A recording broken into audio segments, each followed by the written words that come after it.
Let me ask you a question. How much money do you think you need to buy a house? Most people immediately throw out a huge number, $20,000, $30,000, $50,000. Or my personal favorite, I need 20% down before I can even think about buying. And honestly, that one myth has probably delayed more people from becoming homeowners than almost anything else. I've talked to buyers who spent years trying to save a number they didn't actually need. Meanwhile, someone else with less money in the bank was already moving into their new home. So today we're talking about what you really need for a down payment and what other costs you should be planning for and why you may be a lot closer to buying a home than you think.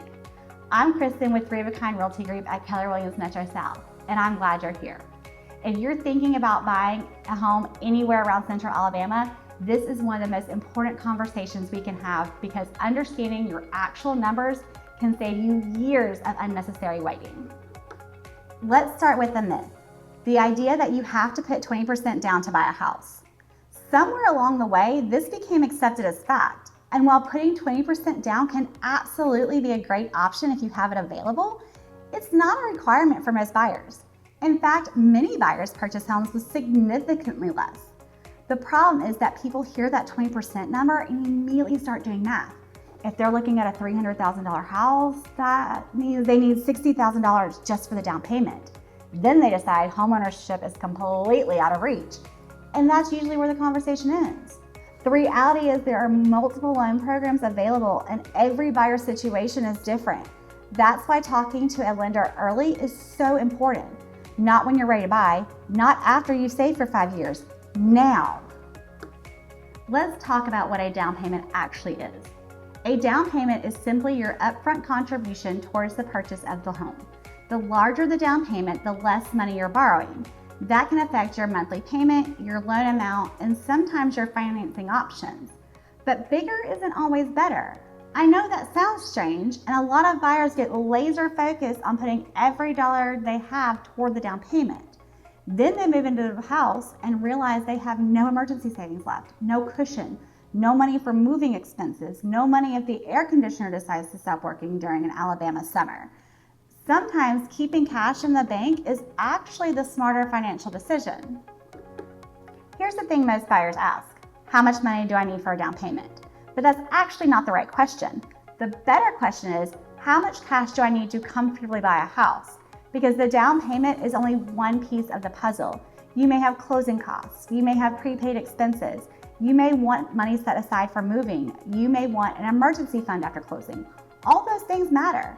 That's why a lender can give you a much clearer picture than a Google search ever will.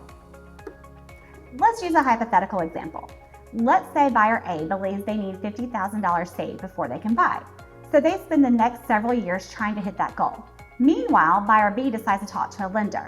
The lender reviews their finances and shows them a loan option that requires far less cash than they expected.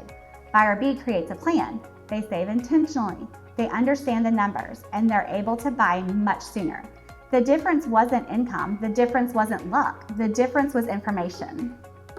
Another thing buyers often overlook is that there may be programs available that can help. Not everyone qualifies, and not every program is available all the time.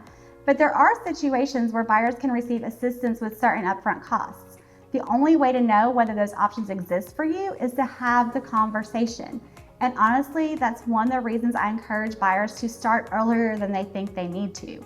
The goal isn't necessarily to buy tomorrow. The goal is to know your options.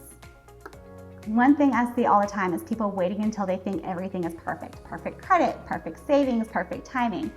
The problem is that perfect usually never arrives. Instead of waiting for perfect, focus on getting informed. Even if you're 6 months away, even if you're a year away, even if you're just curious, a good lender can help you identify exactly what needs to happen between now and home ownership. That gives you the roadmap instead of a guess. If you're watching this and you've been assuming you need a massive amount of money saved before buying a home, I want you to stop guessing. Don't rely on what your cousin heard. Don't rely on something you saw online 3 years ago. And definitely don't rely on outdated information from the housing market 10 years ago. Get real numbers for your situation, because what applies to one buyer may not apply to another. If you're thinking about buying a home in Central Alabama and you're wondering what your actual down payment options might look like, I have a list of trusted local lenders that I recommend all the time.